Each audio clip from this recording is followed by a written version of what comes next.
Shalom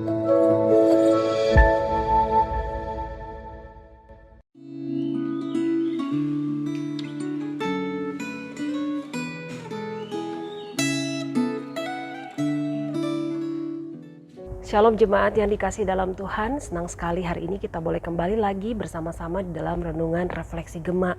Kita akan sama-sama merenungkan firman Tuhan, namun sebelumnya mari kita berdoa terlebih dahulu. Mari kita berdoa. Bapa dalam surga, kami mengucap syukur hari ini Engkau berikan kesempatan kepada setiap kami untuk kami boleh merenungkan firman-Mu. Kau berkati waktu ini sehingga ketika kami mendengarkan firman-Mu, kami boleh disegarkan, kami dikuatkan oleh kebenaran firman-Mu yang akan menuntun kehidupan kami sepanjang hari ini. Kami menyerahkan waktu ini ke dalam tangan-Mu, hanya di dalam nama Tuhan Yesus kami berdoa, kami mengucap syukur. Amin. Saudaraku, renungan firman Tuhan pada hari ini terambil dari kitab Amsal, pasal yang pertama. Kita akan membaca bagian firman Tuhan ini, tapi kita tidak akan membaca keseluruhan dari kitab Amsal ini. Tapi kita hanya akan membaca di ayat yang pertama sampai ayatnya yang ke-7. Saya akan bacakan kepada kita sekalian, demikian firman Tuhan.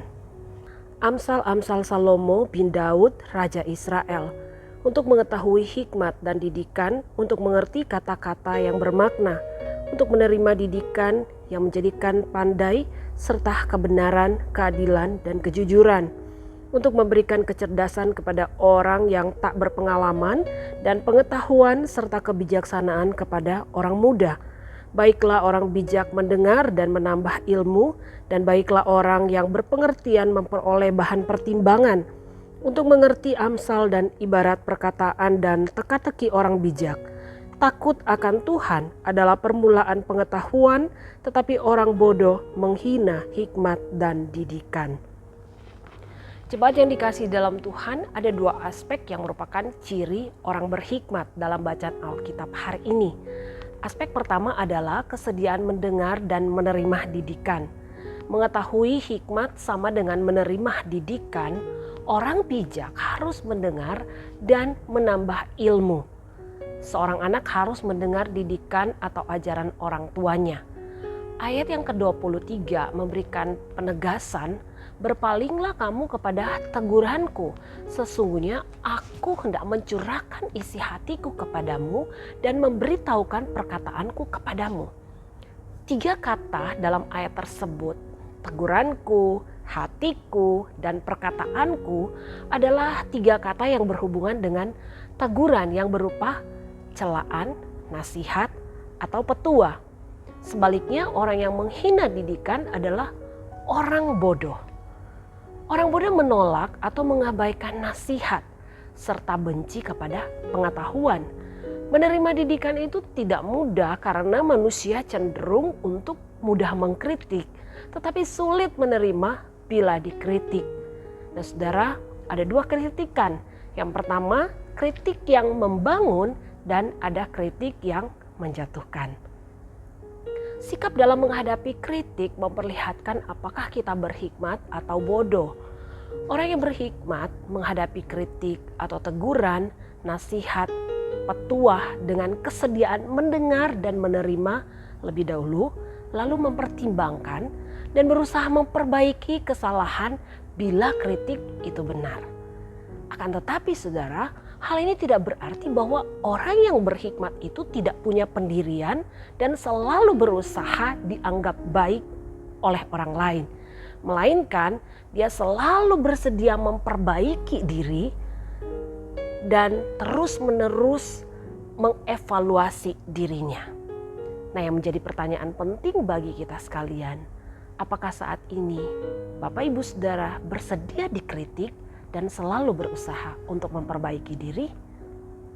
Dan saudara, aspek yang kedua dari orang berhikmat adalah sikap takut akan Tuhan. Sedangkan orang bodoh tidak takut akan Tuhan.